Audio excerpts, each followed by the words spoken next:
Welcome back to Heartbeats Vanity, guys. It is Taylor here. We have yet another awesome interview highlights with Chris Hansen, and today's guest on his show is Lane. Both Vincent's and Chris Hansen's channel will be linked in the description box below, along with the original video.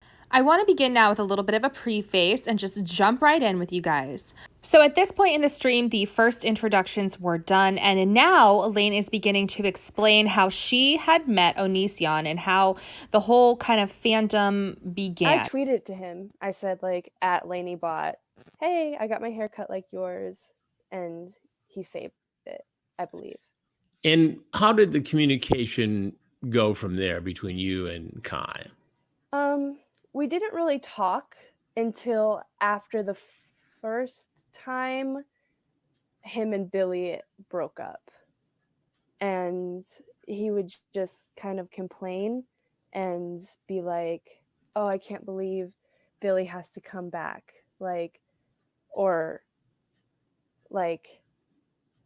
Sorry.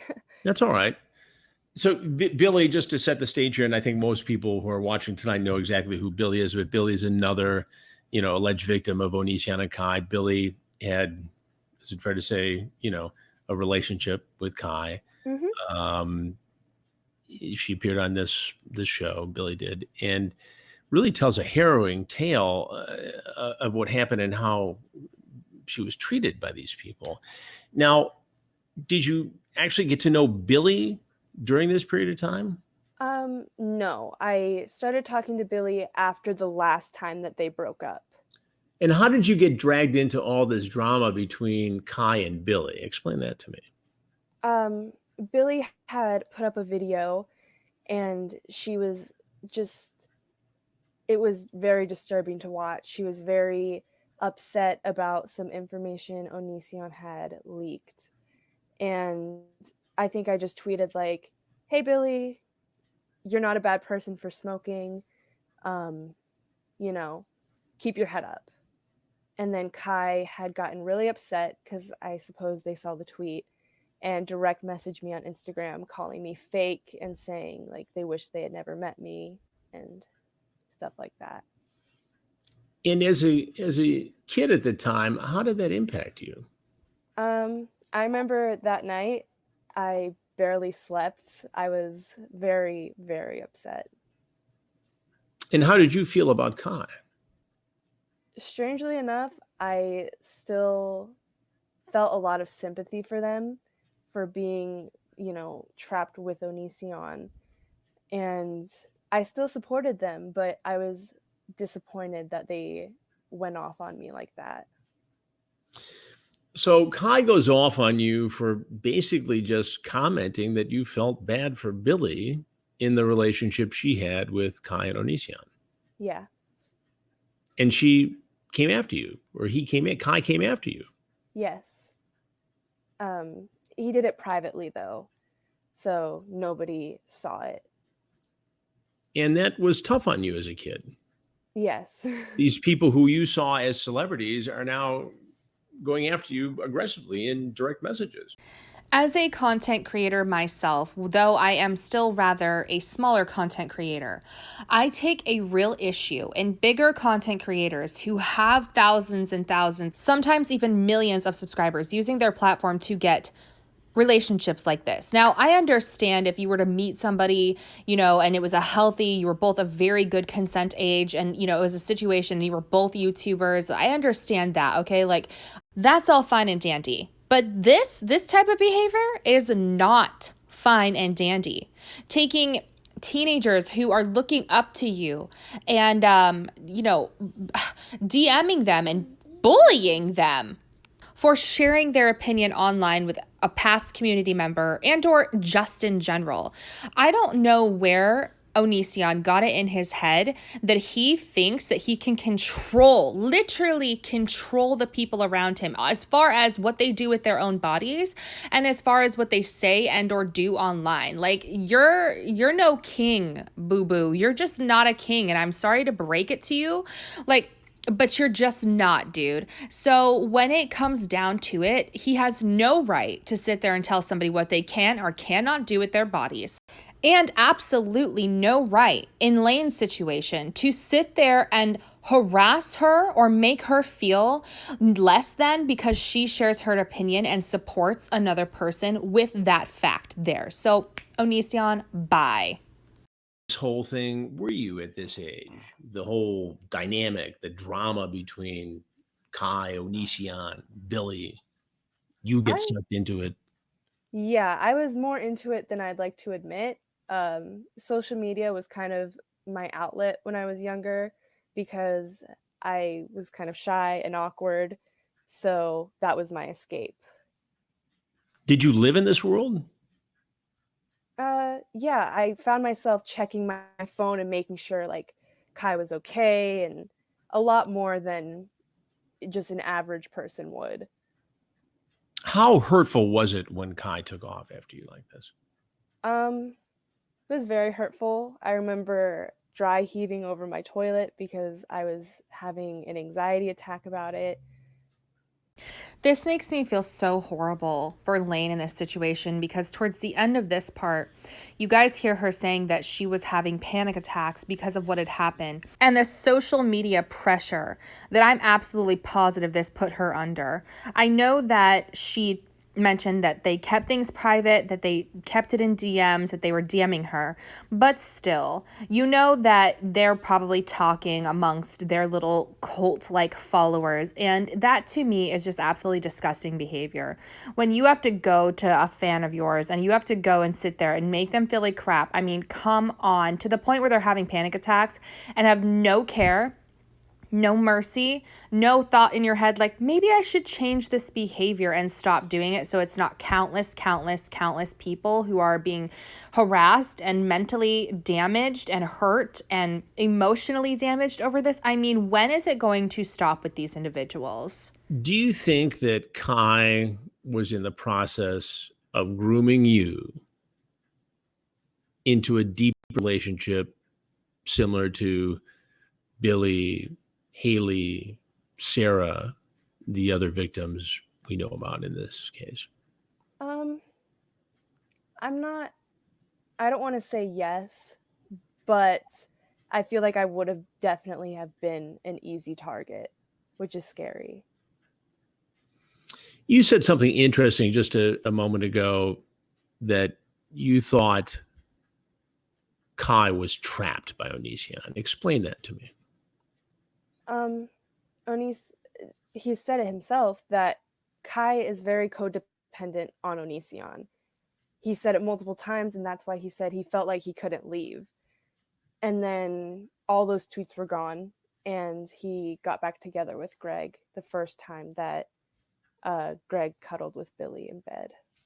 So in this part, as you guys just saw, Chris Hansen is asking some very, very good questions here because it really highlights the premeditated motive and how the community that Onision has built, along with Lanybot, is absolutely targeting younger women. I mean, I have never seen a community in my experience like this with such a targeted age group. To me, that is absolutely disgusting. That's premeditated. That is motive in mind.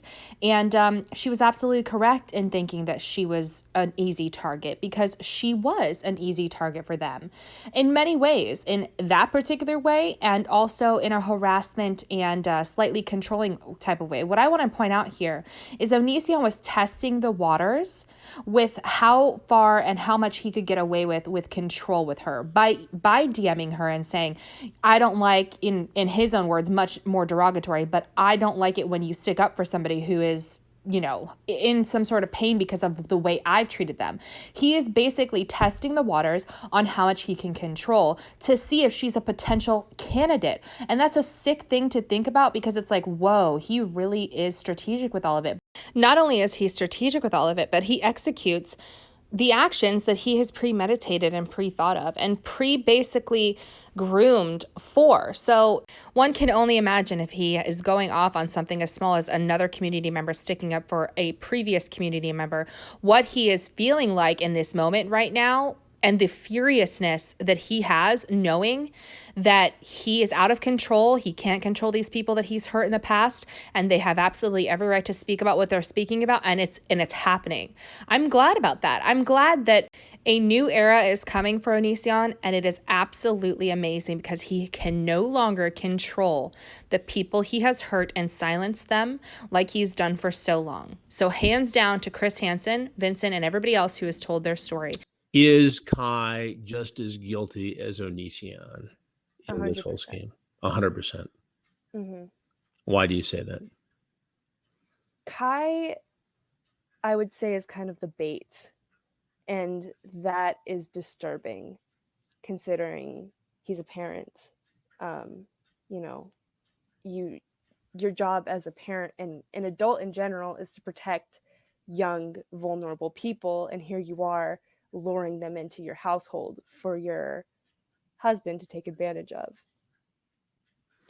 Do you think Onision and Kai started this as a way to lure young women into this potentially illegal activity, or were they just YouTube sensations who drifted towards this very dark behavior? I think Onision has always preyed on young women, and I think that has been his motive for as long as he's been on YouTube. You know, with fame comes that power, and you know, young girls are going to idolize you.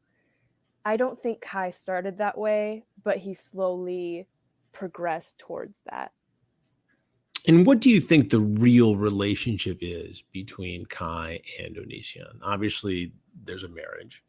There Mm-hmm. are 2 children in this house.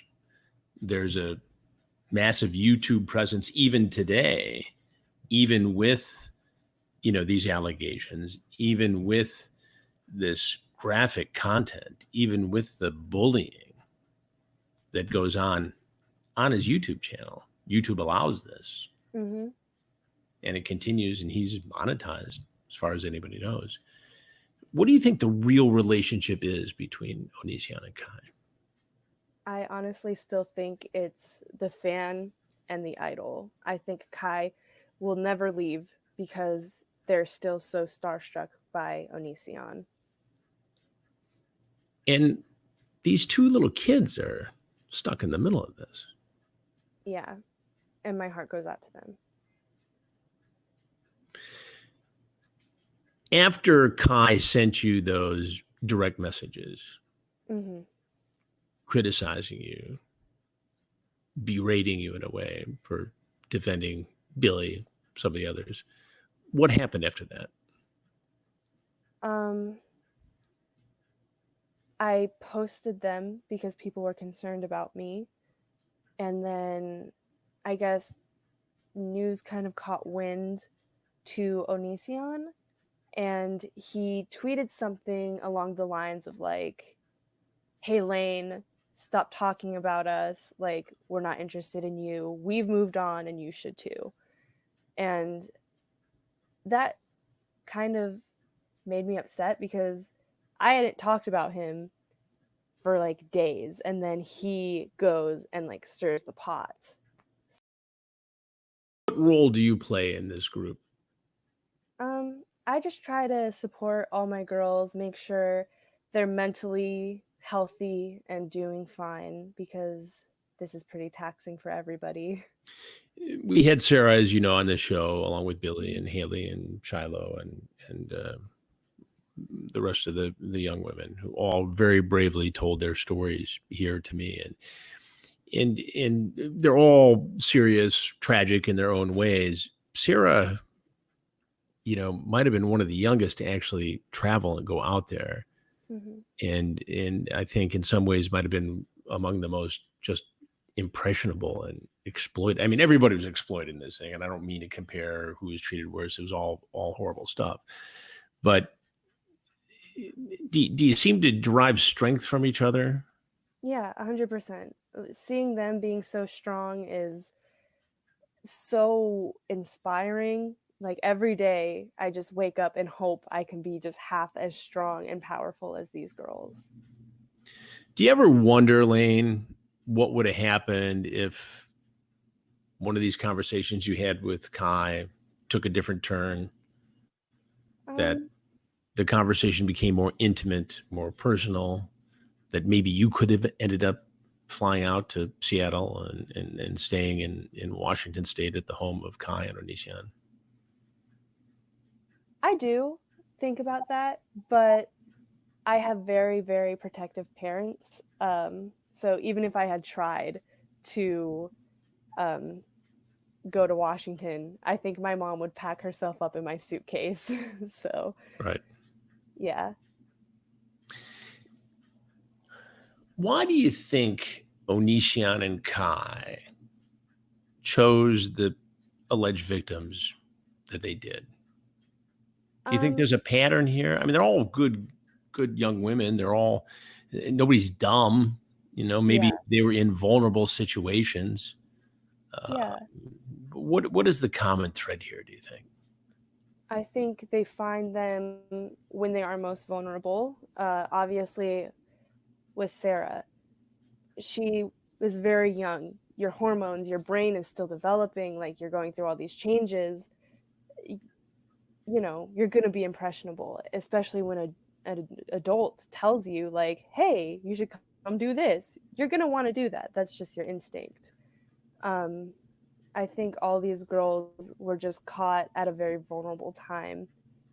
And, they were made to believe, like, if you come out here, we'll support you, we're going to take care of you. And they were just taken advantage of. I think one of the most shocking things is that this you see in some of the cases where the relationship develops between the young woman and Kai, and Mm-hmm. then you have Onision, Gregory Jackson, consistently planting these seeds, this sexual innuendo and suggestive thoughts into these young women to get them involved into a relationship with him, and then blames them in front of Kai Mm-hmm. to create the drama. And then it's all talked about on social media and on YouTube. Do you think that this is in some ways real life drama, or do you think they just do this just to? I mean, they're clearly taking advantage of these young women on many different levels, but do you think they're doing it because there's psychosexual need here, or do you think they're doing it just merely to gin up views on YouTube? I really do think they get off on humiliating these girls and then building them back up. So they rely more on them for their support, for their comfort, even though they're the ones who caused the humiliation in the first place. Do you think this is a cult in some ways? Um, I do. They have very cult-like behaviors, and it's hard to deny that. And Onision tried to make his own religion. So why would he just stop doing that randomly, There was a video recently that Onision put out on YouTube where he's in the shower. Have you seen this video? Yes, sir.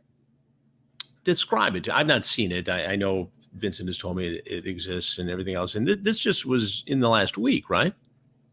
I believe so, yes. And describe the video for me.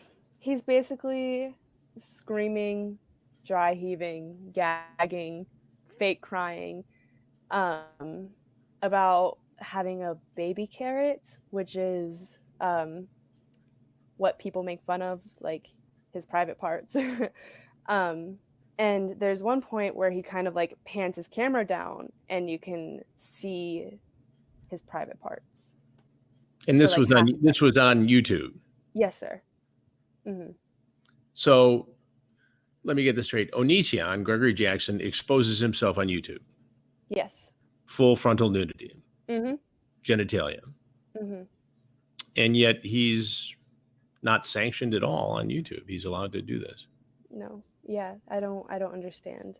In our interview with Shiloh, the Canadian pop star who was victimized by Onision, who he coerced into shaving her head. There's videos of him doing all kinds of abusive stuff, showing her in a seizure.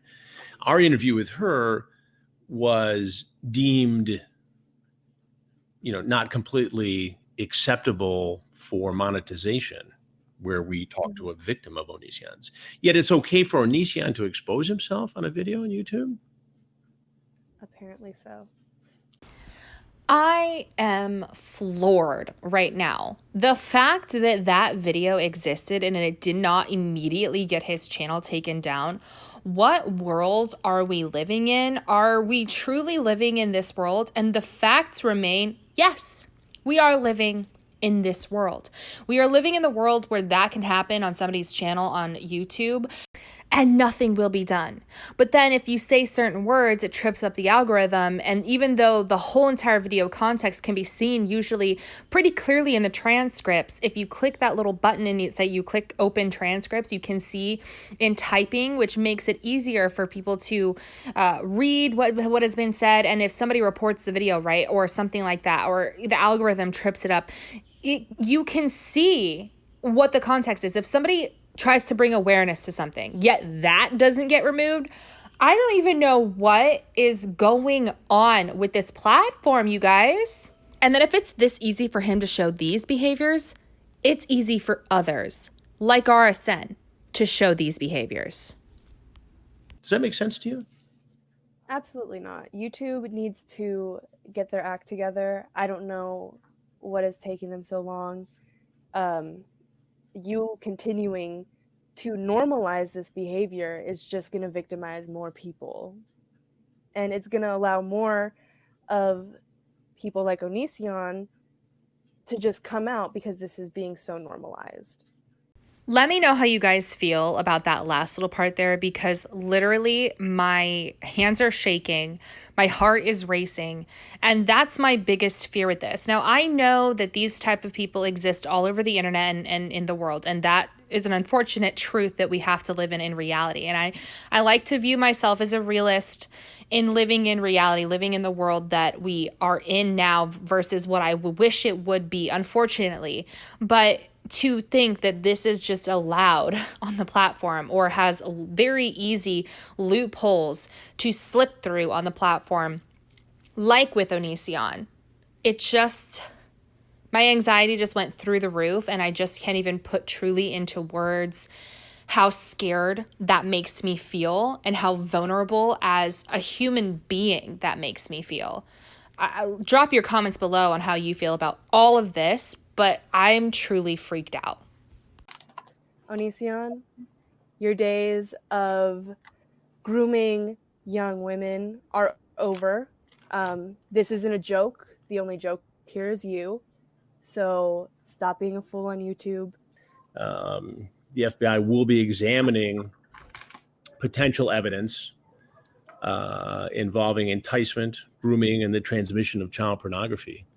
And it's a full-fledged investigation. So we'll keep you in the loop on that. Also, we did hear from Onision this week. He still has refused to appear on this show. He did reach out and asked if I would appear on his show, which is not going to happen. So, our offer continues. As you know, he demanded $350,000 to appear on the show, but that is also not going to happen. So our offer stands for Onision to be on this show. We'll see if he has the guts and the energy to do it. In the meantime, our friends at YouTube reached out 2 more times to get an interview. I see that Susan Wojcicki, the CEO, who initially got back to me via email, and there were some encouraging conversations about potentially an interview there. I reached out again today and so far have not had a commitment. But we renew our request to YouTube to come on this show. And I understand that this is, when it comes to Onision Akai, it seems like it's a pretty straightforward issue.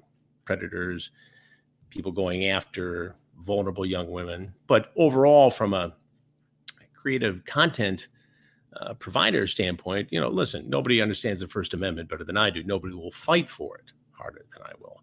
But when crimes are committed, you have to really have a gut check here and say, what the heck is going on? So I know that Susan Wojcicki has appeared on other YouTube channels, perhaps more of a, featurey format, less difficult questions. They have said in the past that they don't comment on individual streamers. Fine. But what is YouTube doing to protect viewers, streamers from predatory behavior? And there was a statement from YouTube last week that they're doubling down on their efforts to stop bullying and intimidation. And you guys, I'm not gonna lie, when Vincent came out with that popcorn, I literally was rolling. I was like, yes, I love you, Vincent. You're the best, man. That was great. That was a serve, y'all. That was a serve. But thank you guys so much for watching the video. You got a little bit of an update on the investigation there. And I'm really passionate about seeing where this goes, because at the end of the day, this is something that can help change the face of YouTube, that can help make this platform a much safer place. But don't forget to share your opinions and thoughts down below. Don't forget to subscribe if you're new, and like the video if you liked it. It does help it out. It helps out every person that has spoken out about their story as well. The more we get this out, the more coverage it will obviously have, the more people will have access to information like this and feel stronger if they've been hurt in any way by any person, including Onision, to speak out. That is the main goal as to why I post these videos, in hopes to spread awareness. Thank you guys so much for watching yet again. Merry Christmas if you celebrate, and happy holidays with whatever you celebrate. Kiss the stars.